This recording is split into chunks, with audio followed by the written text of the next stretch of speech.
In this tutorial, I'll show you how to fix the invalid email error on Gumroad in 2026.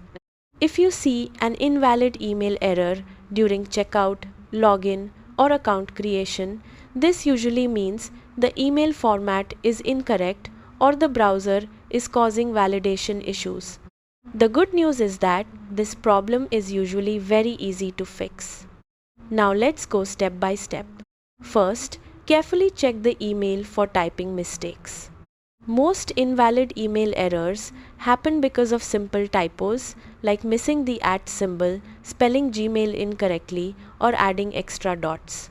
Make sure the email follows the normal format like name@example.com. Next, remove any extra spaces. Sometimes, when copying and pasting an email address, a hidden space gets added before or after the email. Even one extra space can trigger the invalid email message. Delete the entire email and type it manually instead of copy-pasting it. You should also avoid unusual special characters. Some email forms reject unsupported symbols or incorrectly formatted addresses, so use a standard email format with normal letters and numbers only. If the error still appears, try using another email provider. Sometimes corporate or custom domain emails can fail validation, so test with a Gmail or Outlook address to see if the issue disappears. After that, clear your browser cache and cookies. Old browser data can sometimes interfere with form validation and prevent Gumroad from accepting the email correctly. Once you clear the cache, reopen the browser and try again. You can also test in an incognito or private browsing window.